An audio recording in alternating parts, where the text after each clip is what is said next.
Today we will start a new chapter, and the chapter says the story of Mata Kundali. While residing at the Jitavana monastery in Savatthi, the Buddha spoke this verse with reference to Mata Kundali, a young enlightened one. Mata Kundali was a young enlightened one whose father, Adina Pubaka, was very miserly and never gave anything in charity.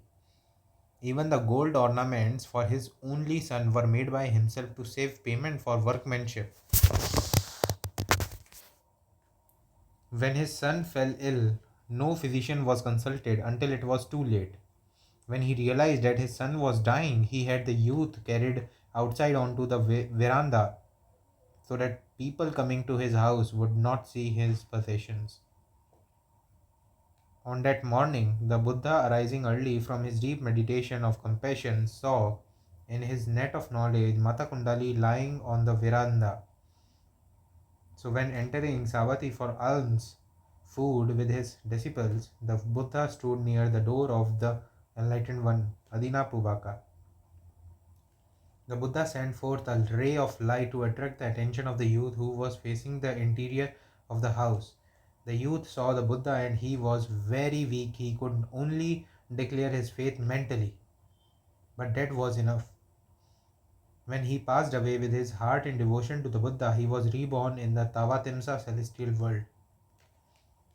From his celestial abode, that is home, from his celestial home, the young Mata Kundali, seeing his father, sadness over him at the graveyard, appeared to the old man in the likeness of his old self. He told his father about his rebirth in the Tavatimsa world and also urged him to approach and invite the Buddha to a meal.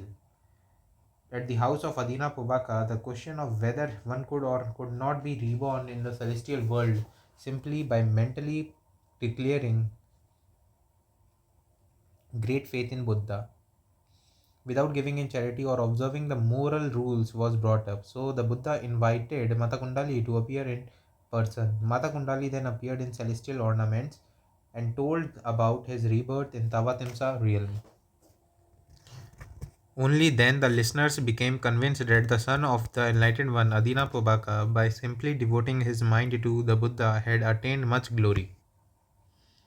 All that man experiences springs out of his thought. If his thoughts are good, the words and deeds will also be good.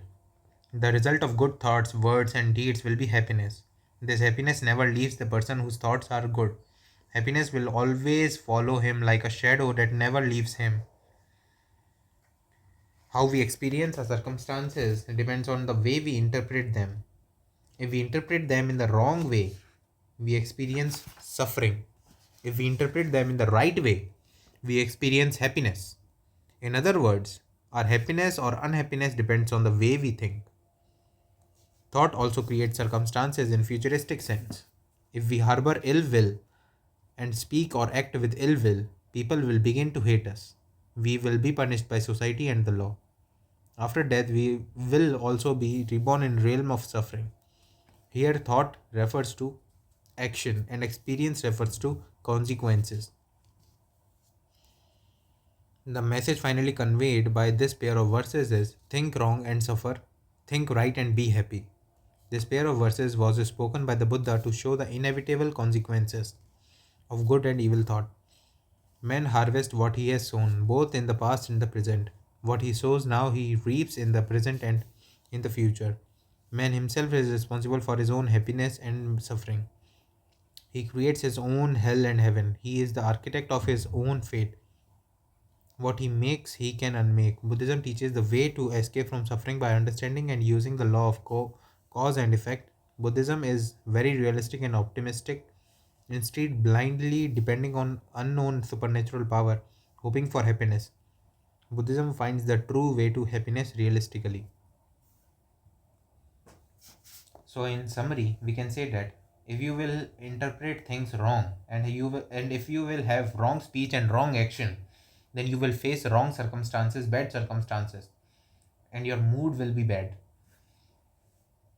And if you will interpret right and if you will have right speech and right action, then you will have right circumstances and you will face them and your mood will be good. So interpret things rightly, have right speech and right action so that you can have right circumstances and your mood will be good. Namo Buddhaya.